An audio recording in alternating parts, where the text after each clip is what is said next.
My name is Benjamin Molina and I am a PhD research engineer at the Universitat Politécnica de Valencia, working on the EIFFEL project. In this video tutorial, I'm going to describe the EIFFEL ontology, its main purpose and how you can use it. This short tutorial is intended to provide you with a general overview considering the fundamental aspects of the different ontologies developed. 5 main points will be treated. First of all, I will set the general context of semantics and ontologies, what they are and why are they useful. Second, we will narrow down the scope of the usage of ontologies in the Earth observation domain. The core part deals with the different ontologies and taxonomies developed in the project. Afterwards, I will show some aspects of the implementation and related tools to use the ontologies. And finally, I will conclude with some actions related to further work. Typically, in computer science, the term ontology is defined as an explicit specification of a shared conceptualization. In other words, it is just a formal way to describe something, typically referenced as a domain or part of it. So, the ontology defines basically the concepts and relationships among them within a particular domain. A domain can be a specific subject or an area of knowledge. The specification of the ontology takes the form of a set of classes, representing the concepts with a set of properties, represented by the properties of each class. The main key benefit provided by ontologies refers to intelligent searches. By means of ontologies, users can organize the information in a way so that software agents or machines can understand and interpret the meaning. The ontology spectrum describes a range of semantic models of increasing expressiveness and complexity. First, we have the less structured models, such as taxonomies, for example, UNSPSC, database schemas, for example, SQL schemas, and metadata schemes, for example, WSDL. Then we have structured models, such as thesauri, and we have, as example, WordNet, and also conceptual models, such as UML. Finally, we have high-structured models, such as logical theories. For example, Ontolingua and the semantic web. There are various standards used for semantics, which are commonly used in the semantic web, such as RDF, Resource Description Framework, which serves as the basic foundation to generate triples of knowledge. RDFS is an extension of RDF, and OWL, Web Ontology Language, is a language on top of both. The semantic web is basically a way to bring meaning to the web, so that machines can understand the content of web pages. For that purpose, linked data and shared vocabularies have helped and are still commonly used in various fields, even if it is not the case of the Earth observation domain. So, what's the benefit of using semantics compared to the traditional syntactic queries? First of all, we need to highlight the fact that semantic search engines aim to understand what users mean. On the contrary, syntactic searches only understand what the user types. And this is a big difference. For meaning here, we understand the intent of the user as well as the proper contextual sense of the words typed by the user. Additionally, as commented before, semantics have the key benefit to let software agents make the searches without user intervention. In general, there are various theoretical and potential benefits of using semantic searches. First of all, results can be more accurate. In a mere syntactic world, the user is limited to the data model behind the system. However, a semantic model covers a wider range of possibilities. By introducing meaning, it is possible to better describe an entity and define what it does not, how and how much it links to other entities, etc. In practical terms, the filters that you can apply are more powerful than a syntactic search engine. Second, the user experience is improved when it is combined with natural language processing. Note that the use of NLP allows to express oneself in a more natural way. So it is the system who adapts to the user, and not the other way around, as in the traditional syntactic way. Obviously, the NLP needs to be combined with semantics to exploit its full potential. For example, ambiguous terms can be resolved via knowledge graph. After a cleaning process, to avoid any syntactical mistake, the term can be processed with a set of potential items to determine the best candidate. Additionally, different knowledge bases, for example Wikidata, GeoNames, or Wikipedia, can be linked to enrich the base vocabulary. Finally, the use of ontologies provides a certain capacity to model any specific area of interest. This means that ontologies are typically not restrictive and can easily be linked with concepts from other ontologies or domains. Integrating syntactic engines, on the contrary, is typically much more difficult. So, let's try to put a basic example to clarify what happens in a syntactic-enabled scenario. Let's suppose that a user types into the system something like monitor air pollution in the port of Palma. The NLP engine will analyze the sentence and should reach at least 3 basic conclusions. First, the user wants to monitor something, which represents the action. Several synonyms might have applied also here, for example, track, observe, etc. Depending on the use ontology, the term monitoring could also be linked with how the data or service should be visualized. Second, the search data relates to air pollution. The services or datasets provided as result should refer to air pollution, for example, SOx, NOx, PMX, etc. We could have in our ontology a mapping between, for example, air pollution and essential climate variables. And finally, the data is georeferenced to the port of Palma. By linking this value with GeoNames, it is possible to determine the target bounding box automatically. This is just an example, and there are different and multiple ways in which NLP engines work and make use of ontologies. In fact, the possibilities are endless, but complexity and performance are also affected if you introduce many concepts and relationships. Let's move on now and see how semantics are being utilized in the Earth observation domain. Probably GEOSS, the Global Earth Observation System of Systems, is a good starting point, as it is a common and global system where EO data is offered and consumed for high-scale decision support systems. Needless to say that the EIFFEL project also intends to make an important contribution to GEOSS, so the consortium is always with an eye placed on that metasystem. For the analysis, we took under consideration 3 main sources of information. First, the official website of GEO, the group on Earth observation responsible for GEOSS. Second, the deliverables from the European Age 2020 Project EDGE, oriented to improving GEOSS. Just one comment here, there is currently another project called GPP, standing for GEOSS Platform Plus, in the same direction, but it started after EIFFEL and do not have official results yet. We are cooperating with them anyway. And third, we also had direct feedback from GEOSS members where we presented the EIFFEL project and potential links between both. You can see it in the figure shown on the slide. Without going into much detail, we think the connection between GEOSS and EIFFEL is mostly determined by 2 major components of the EIFFEL platform, the data exploration tools and the visualization engine. In a certain way, the data exploration tools resemble the DAP, the broker of GEOSS, whereas the visualization engine is the front end, similar to the GEOSS portal.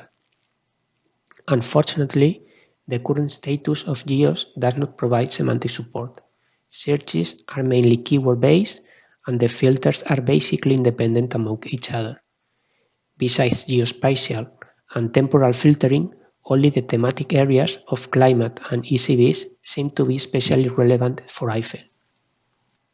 If you live in Europe working with EO data, probably you are familiar to Copernicus, the European program offering free and open EO services. It is managed by the European Commission with the collaboration of the European Space Agency, EUMETSAT, ECMWF, EU agencies and Mercator Ocean. The EO satellites used by the Copernicus services are split in 2 groups of missions. First, the Sentinel satellites, for example Sentinel-1, 2, 3, 5P and 6, which are dedicated satellites, and second, the contributing missions, which are operated at national, European or international levels and provide additional data to Copernicus. Copernicus provides services that can be used in multiple domains, such as agriculture, blue economy, climate change, and environment.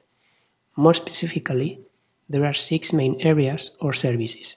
From all of them, we may focus more on climate change, but the EIFFEL pilots are also using cams to get data from the atmosphere as well as CLMS to get land-related data. Just one small remark here. The Copernicus website has changed in the last months. At least the way data is accessed is changing. For example, the former CAMS catalog is being replaced with the Atmosphere Data Store. Now let's focus on C3S, which is decomposed in 3 main building blocks. On the one hand, we have climate datasets, further divided into observation, climate reanalysis, seasonal forecasts, and climate projections.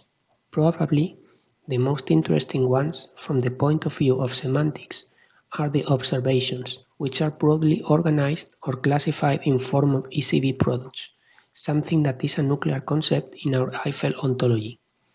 On the other hand, we have tools for using climate data, also divided into toolbooks and the common data model. The later one is based on the climate and forecast convention. This is a metadata standard used in NICDF files. The third building block consists of a set of demonstrators to show how climate can be used to target concrete goals and covers 3 areas: specific sectors, sectorial projects, and data in action. Unfortunately, the conclusion after reviewing the Copernicus C3S is similar as for GEOSS.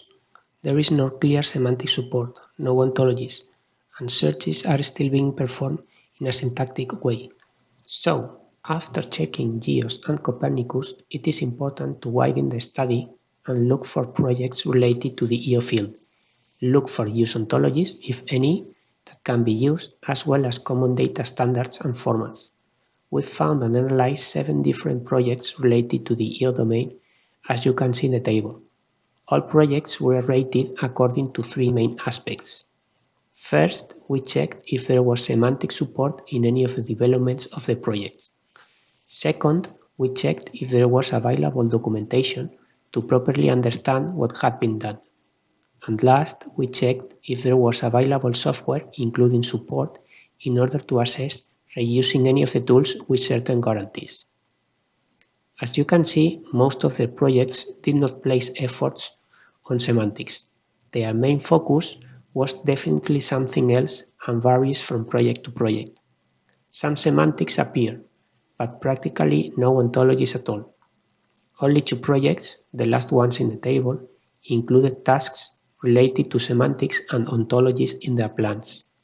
Unfortunately, the provided documentation, as well as the software and support for both projects, was minimal or non-existent. Therefore, it seemed too risky trying to continue any of the work done there for the EIFFEL ontology.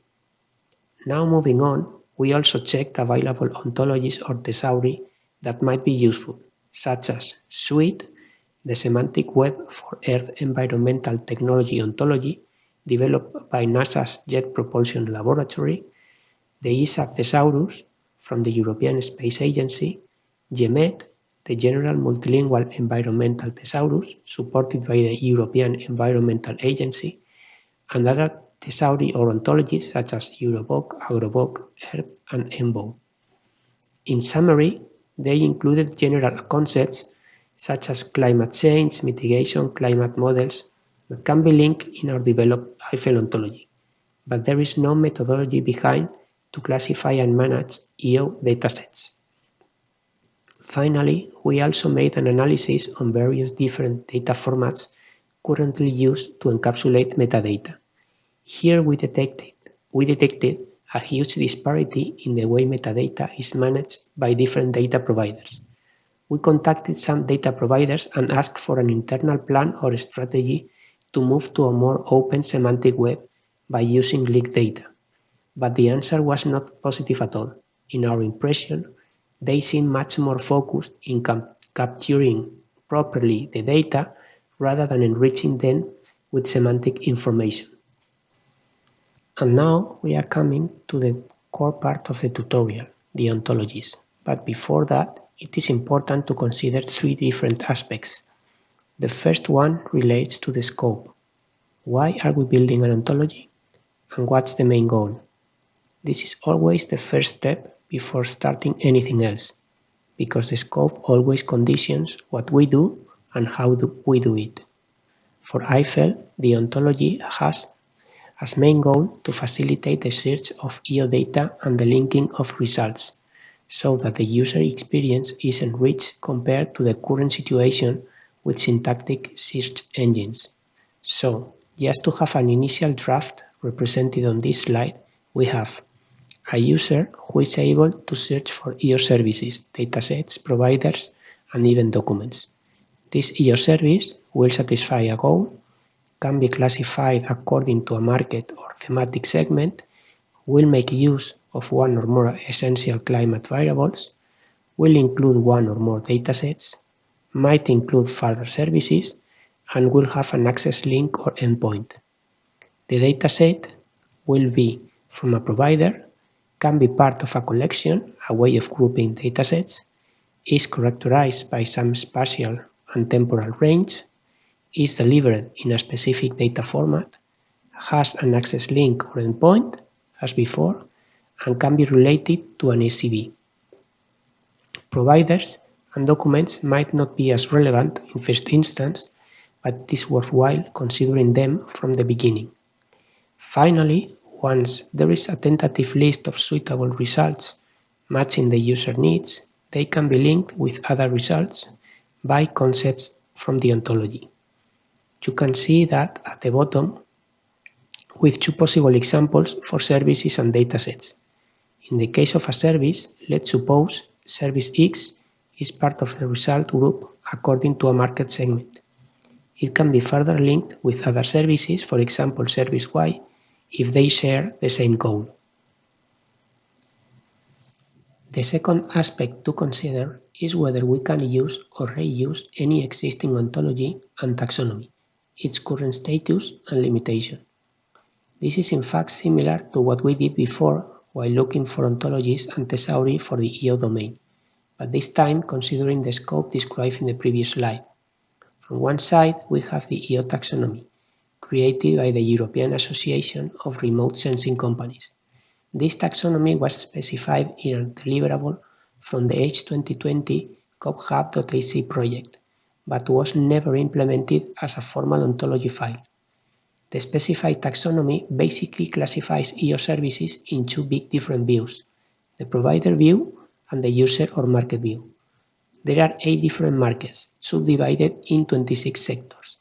As for the provider view, there are 6 main domains further subdivided in 31 areas. The main entities that we can find here are the EO service, the markets and domains, and essential variables. From another side, we have also the essential climate variables, classification as specified by GEOSS, the Global Climate Observing System. Here we have a similar problem as before, as there is no implementation, and the information is just provided in a website and with no formal document. In this taxonomy we have a 2-level tree-like structure. The first level nodes are atmosphere, land and ocean. The second level nodes are further divisions of the former ones. For example, for the land domain we have hydrosphere, cryosphere, biosphere and anthroposphere. Then we have the SDG taxonomy. Fortunately, there is an implemented ontology for this taxonomy, as the United Nations provides a platform for linked data services supporting them as well as their own thesaurus. The ontology is quite simple and contains the 4 main entities: goal, target, indicator and series. And finally, we have schema.org. This is not an ontology, even if there are some attempts to build one, but a de facto standard for semantic annotation. For example, the previous ontology about the SDGs is somehow using schema.org. General purpose search engines such as Google are able to index structured data if they are properly annotated in the web with schemas from schema.org. Note that schema.org is quite generalistic and does not have explicit vocabularies for the EO domain. However, we can reuse and extend existing vocabularies or entities, such as dataset, data catalog, data download, observation, service, etc. In summary, these 4 bullet points are the pillars for the EIFFEL ontology. And the third main aspect to consider are the pilots developed in the EIFFEL project. From the perspective of the EIFFEL ontology, they have 2 main roles: serve as specific scenarios to extract requirements from, and serve as examples to showcase the usage and benefit of ontologies. So, very briefly, as you can see on the slide, we have pilotics with 1 or more climate change applications and involving various stakeholders. Here, we are focusing on how data is being consumed and produced, considering open data coming from GEOSS and other data coming from private portals.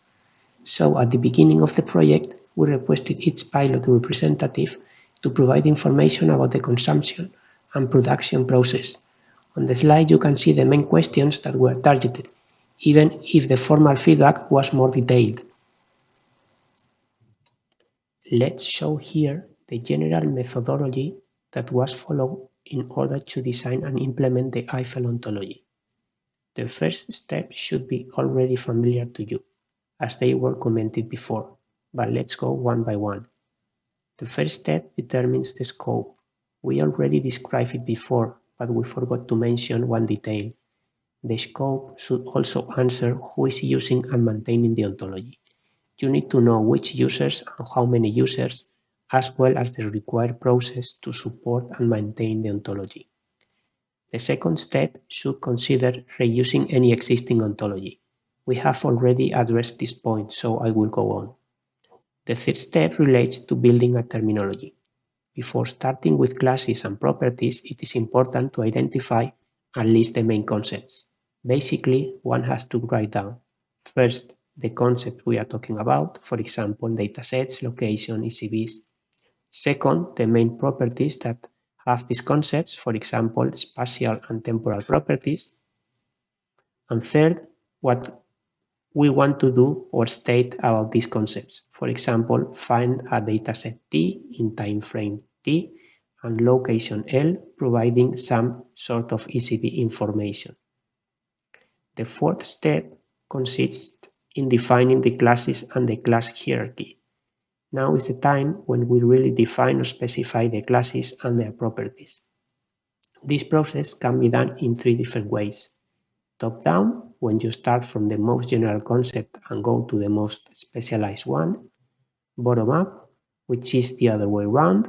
And middle-out, which is an intermediate step where you start with the clearest or most important classes and build the entire hierarchy adding the other concepts. The fifth step defines the properties for each class. The properties are nothing but the attributes that mainly define the class, similar to what we have in objects in language programming. The sixth step refines the properties by defining their constraints. Constraints are sometimes also called restrictions or facets, and simply describe or restrict the set of possible values of a given property. Several common facets are the type. Some examples could be string, number, boolean, enumerated, and instance. Another facet is the cardinality. For example, for numbers, you can specify a minimum and maximum value. And other facets are domain and range, when we use to define relationships between objects. There are other ways of characterizing properties, for example, transitive, functional, asymmetric, etc., but we will not dig in those aspects for the moment. And the final step, the seventh one, creates the instances for the different classes. Basically, you just select one class and start filling the properties, creating therefore the instance. Bear in mind that this is an iterative process that repeats as long as you want. At any given step, the ontology designer can go back and make a refinement. Now, let's start with one of the taxonomies implemented. Remember that we have the global classification with the geotaxonomy, the one presented here, but we have also a specific classification with ECV and a goal-oriented classification with the SDGs.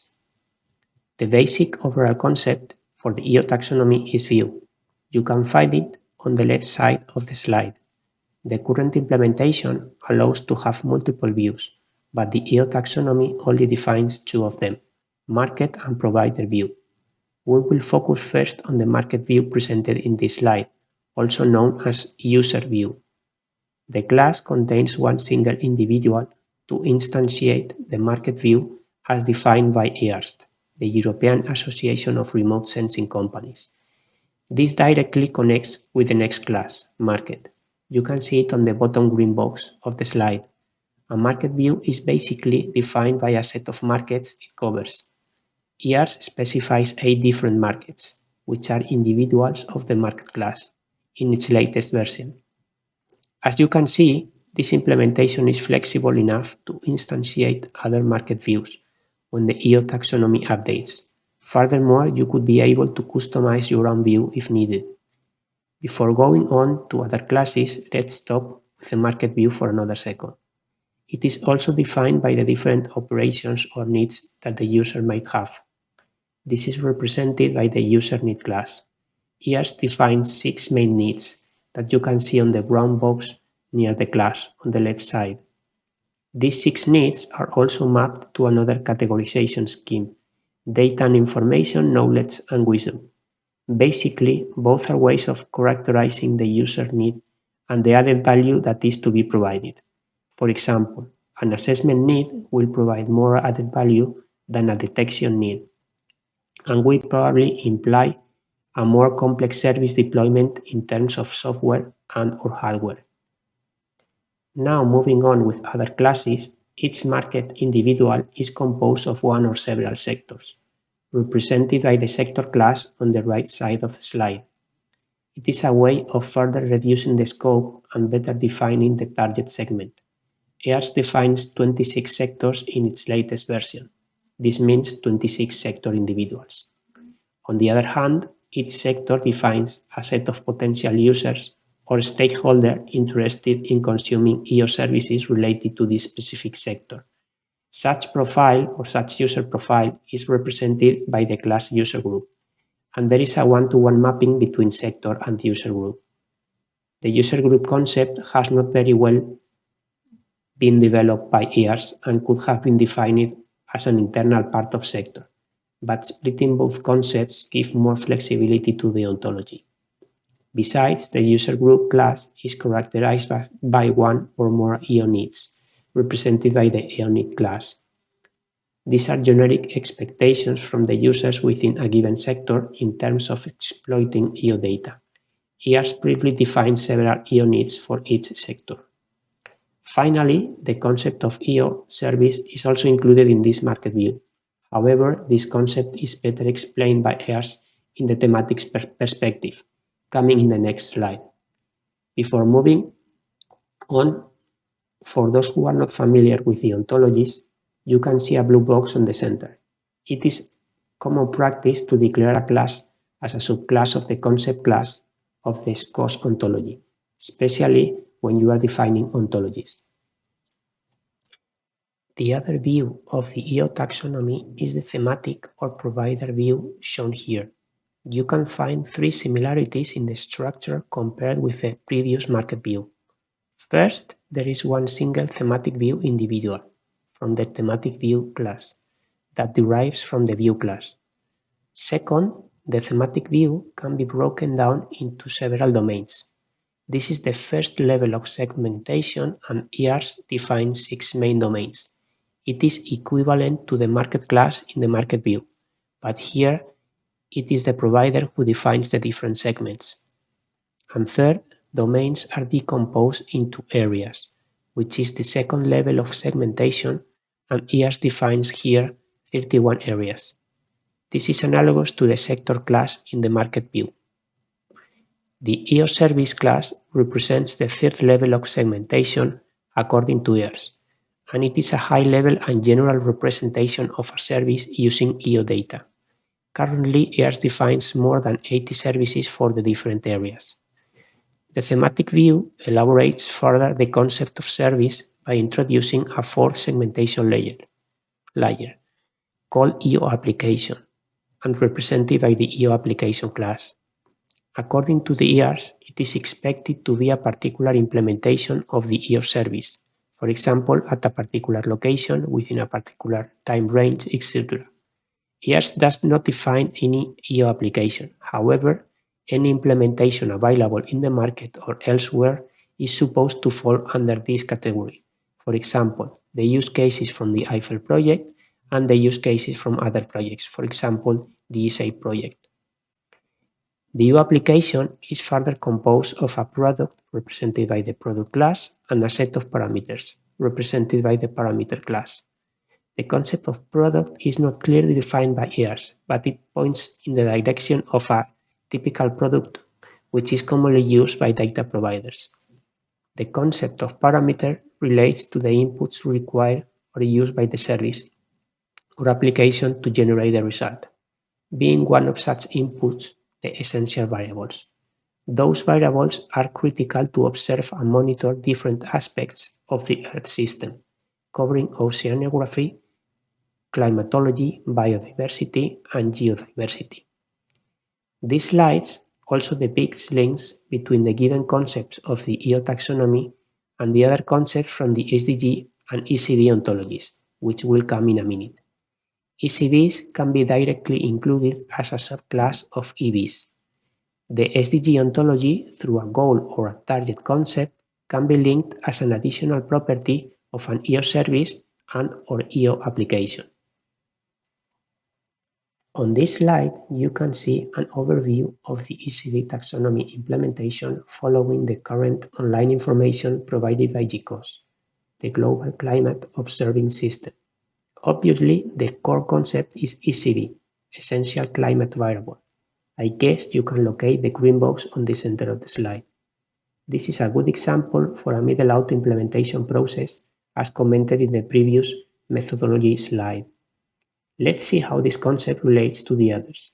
First, ECDs pertain to a domain, which can be atmosphere, land, and ocean, considered first-level domains. Each domain, according to GEOSS, has some second-level domains. The atmosphere first-level domain includes surface, upper air, and atmospheric composition second-level domains. The land includes hydrosphere, cryosphere, biosphere, and anthroposphere second-level domains. And the ocean includes physical, biogeochemical, and biological ecosystem second-level domains. The second-level domains are represented as green boxes at the top of the slide, even if there is no text on them. In summary, there are 54 ECDs split among these 10 second-level domains as of 2022. This categorization is subject to be changed by GEOSS in the near future, but we don't have more information for the moment. Now, if we focus on the left side of the slide, we see that ECDs are assigned to a scientific area, somehow also related to the domain, but with its own independent meaning. These scientific areas were given by GEOSS and, to our knowledge, do not follow any official taxonomy. Some examples are hydrosphere, physical properties, energy and temperature, carbon cycle, and other greenhouse gases. Besides, ECDs have one or more ECD stewards assigned. They are voluntarily representatives for each ECD, in charge of keeping track of all related information. An ECD steward can be assigned to more than one ECD. Unfortunately, the current information provided by GEOSS concerning the ECD stewards seems very limited and probably not updated. For each ECD steward, you basically get a name, but no proper contact information. In terms of ontologies, it seems impossible to use any available contact ontology or FOAF ontology. Additionally, ECDs have a series of associated data sources that provide information for such ECD. The data sources are classified under 4 types: in situ data, gridded in situ data, reanalysis data, and satellite data. Apart from this category, a data source has a name, typically the name of the provider, and a web link to access the dataset. Finally, looking at the bottom right area of the slide, ECDs have one or more products associated, each one with a name, a description, and a set of requirements. A requirement unit covers various variables, such as frequency, resolution, required measurement, uncertainty, stability, and related standards or references. While inserting or instantiating the 54 ECVs individuals in the ontology, the name has been respected and kept from GEOSS. Moreover, links to the official icon and PDF fact sheet has also been included as part of the properties of each ECV. In this diagram, contrary to the previous ones, you cannot see the number of instances, but I can tell you them. There are 54 ECVs, 6 scientific areas, 31 ECV stewards, 158 data sources, 143 ECV products, and 130 ECV product requirements. The goal-oriented perspective of EIFFEL is given by the SDG ontology. Here we are lucky as the United Nations provides a platform for linked data services, where you can find the Sustainable Development Goals. You can list them with your browser. You can see the link and a snapshot on the right side of the slide. The web list includes all 17 SDGs together with 8 targets and indicators. This information seems relevant because it can be linked with datasets from the EO field. In other words, datasets associated to the EO world can be used to develop EO applications which probably aim at targeting one SDG, or more specifically, one of the targets. Besides this web list, we contacted the administrators from this website and requested some formal ontology file, which was available at a public GitHub repository. The SDG ontology is the core part and implements the structure of the SDG goal target indicator series hierarchy, as depicted on the left side of the slide. The ontology by itself is pretty simple and straightforward, and uses the GEOSS core vocabulary. Remember that it is a widely used W3C standard employed by taxonomies and thesauri. The SDG ontology also includes the different individuals for the different classes, goal, target, indicator, and series. Besides, it includes mappings to external vocabularies, such as EUMBIS, which is the EUN thesaurus, Eurovoc, which is another thesaurus from the European Union. It also includes matches with the SDG interface ontology, SDG-IO, another SDG initiative, and there are also matches with the SDG goals in Wikidata. And finally, we come to EIFFEL as the ontology which somehow wraps previous ones and makes also the link with schema.org, depicted with brown boxes in the diagram. One can understand the depicted ontology in the following way. We have a user here. At the bottom left corner, the user in a discovery phase searches for 4 main different items: services or applications, datasets, providers, and documents. From the point of view of schema.org, we would either use organization or person concepts here to describe the user. This user can be categorized under a specific sector, a concept that derives from the EO ontology or taxonomy, which defines 26 different ones. Related to this concept, to further profile the user, one might add user groups. Just remember that we have here 26 and EO needs. One of the most interesting items to be searched for are the applications themselves here, as these represent the highest level of usability beyond simple data.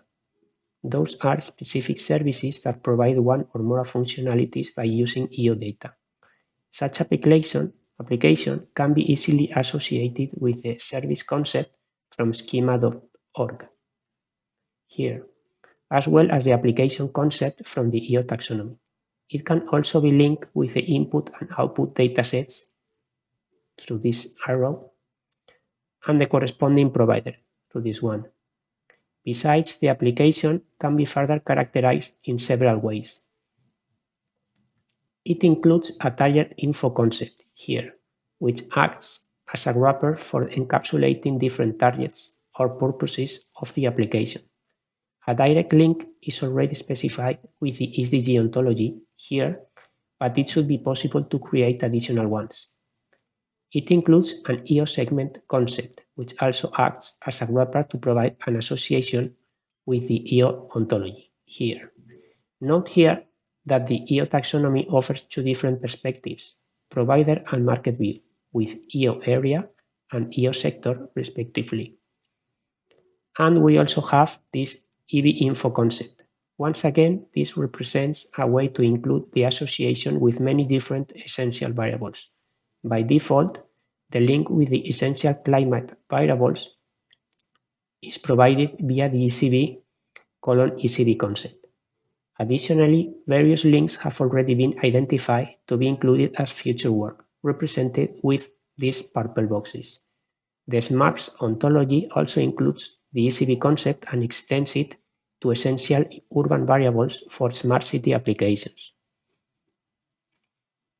The essential agriculture variables are specific variables which may be of interest for applications related to agriculture.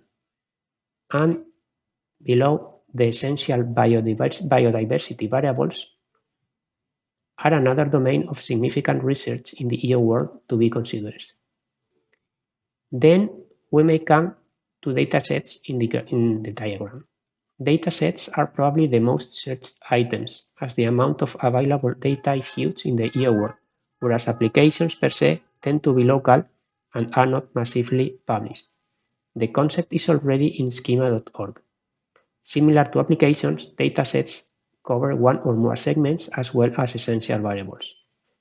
Providers are another way to search for data, even in an indirect way, as they are the ones providing datasets, applications, or both. Currently, this concept supports the linkage with EO segments and essential variable information. This concept seems to map pretty well with the organization concept in schema.org here in the brown box.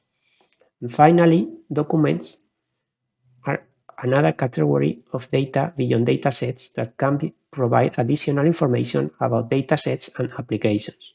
For example, they can be PDF files describing the usage of datasets and applications in different use cases. The concept of the document can be extended from the schema.org digital document concept, as some of their fields are fully useful. Once we designed the classes and properties, it is now time to implement the ontology and write the code. There are several tools and editors, but probably the most common one is Protege, as it is open source. In fact, it is not an editor, it is more an IDE, an integrated development environment, where you can install additional plugins and connect with semantic reasoners so that you can check if the coded ontology is valid or not. Anyway, just as an editor, it simplifies the way of creating the ontology by defining the classes and their hierarchy, as well as the data and object properties. On the slide, you can see a snapshot of the application, where I just included some arrows to make some comments. The top arrow here, at the top bar of the application, just shows the usage of permanent URLs whenever you want to develop an ontology. This is a good practice and is highly recommended if you want to open your ontology publicly.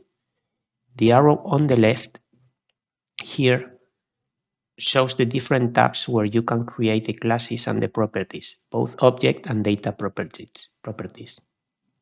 The arrow on the top right area shows the annotation for each class, where you can add, among others, labels and descriptions.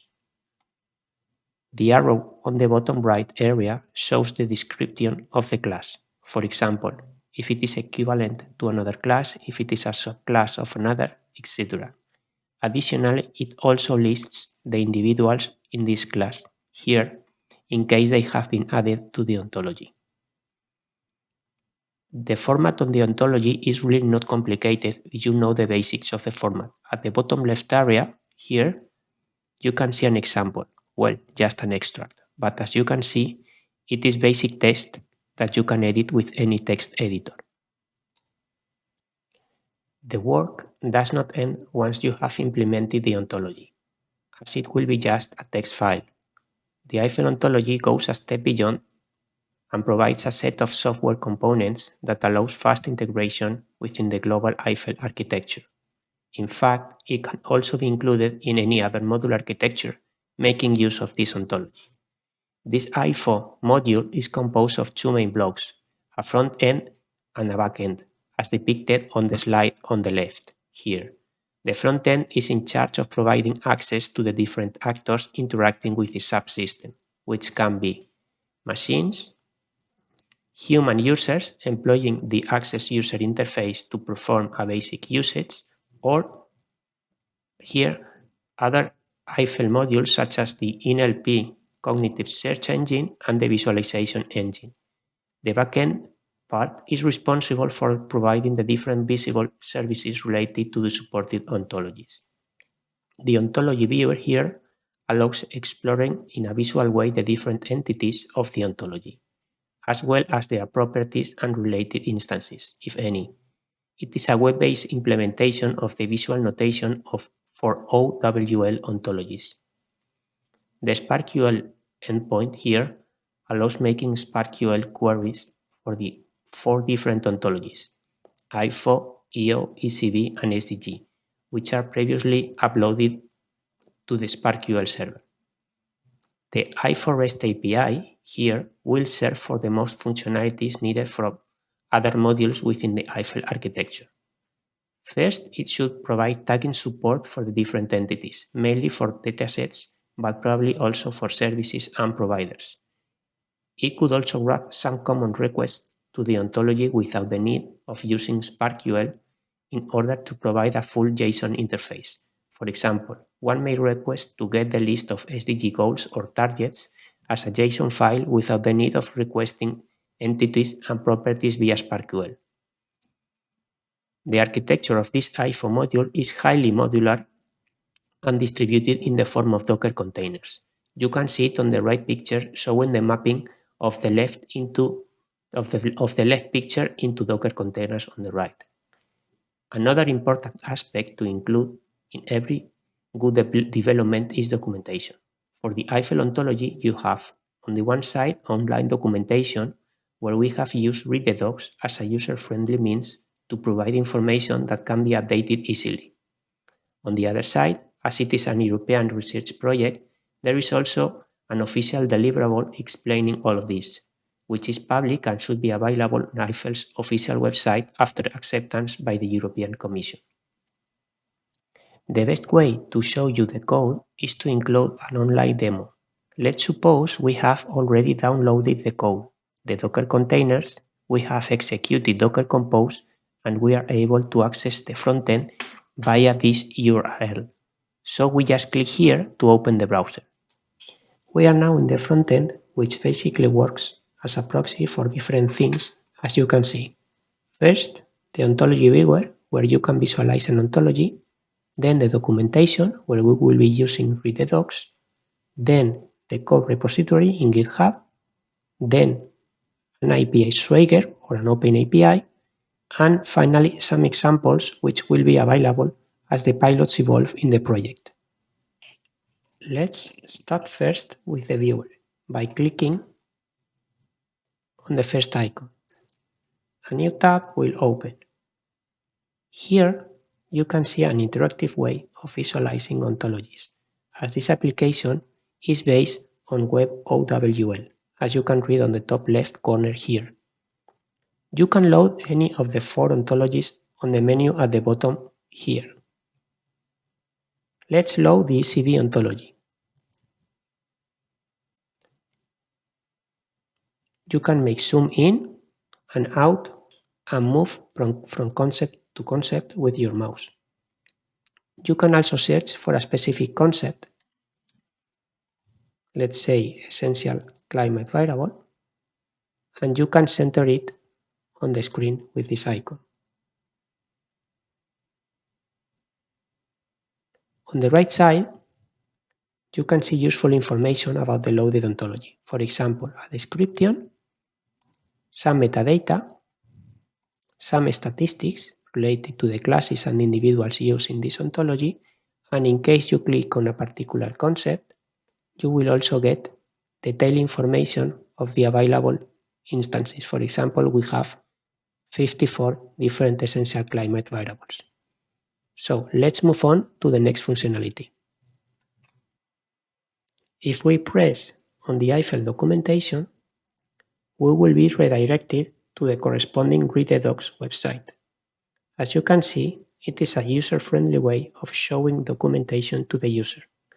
The menu is on the left side here, where you can see the main chapters and subchapters. We have Home, Semantics in Earth Observation, Ontologies using EIFFEL, the 4 different ontologies here, and a user guide. The GreetDocs gives similar information to this tutorial, but it has the advantage that it can be easily updated whenever there is a change or enhancement in the ontologies or in the software modules. So let's move on to the next functionality. The third functionality is the access to the GitHub repository, as the code is available to the community. Here you can find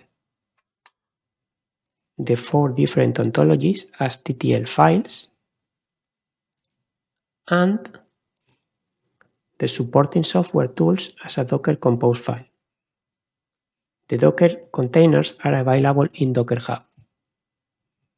You can also see the license and contact information. The fourth functionality is related to the REST API. For that, there is a Swagger interface where you can test this API. You just need to select HTTPS here as scheme, but please remember to configure first your SSL certificate properly. I have already done it before this tutorial. And also you have to authenticate here with the key you have used in your Docker Compose file as a configuration parameter. I have already authenticated in this new tab. After both things, you are able to browse the functionalities for ECDs, SDGs, and EO. We have functions for all these 3 ontologies, as they include individuals. For example, for the ECD ontology, we can search for the different data sources. Let's do it. Just pressing here execute. And in the response body, we see an array of elements where you get the name and the link of the data source, but you also get the reference in the ontology of the class and the instance, in case you want to use the SparkQL interface. You can make similar queries with any of the functions available in this Swagger interface for any of the ECDs, SDGs, or EO. But the process is the same as for the data sources. Now coming back to the front end, the only pending functionality relates to additional examples. This will be probably included when the pilots already provide output datasets that can be tagged with concepts from the ontology, such as ECDs or SDGs, for example. And this was a short online demo of the supporting software for the EIFFEL ontology. You can download the code or the Docker Compose file and test it at your own pace. So, just to conclude, what will be the next steps with regard to the EIFFEL ontology? First, there will be some integration work with other tasks of the project, mainly with the visualization engine and the NLP and data augmentation tools of EIFFEL. They are tasks within the same work package as the EIFFEL ontology. As the development of the EIFFEL ontology includes various APIs and its deployment is via Docker containers, this integration is expected to be quite straightforward. Second, the EIFFEL ontology will probably evolve and be enriched with additional concepts and relationships. This is just a natural consequence as the 5 different EIFFEL pilots evolve throughout the project and give further feedback to the ontology. But additionally, it also makes sense linking the ontology with other ones and other concepts related to the Earth observation domain, such as SMARTs, essential agricultural variables, and essential biodiversity variables. And that's all for this tutorial. I hope you have now a better vision and understanding about the EIFFEL ontology and how it can be used in your EO applications. For any question, just contact us to see how you can benefit from this ontology or any other EIFFEL module.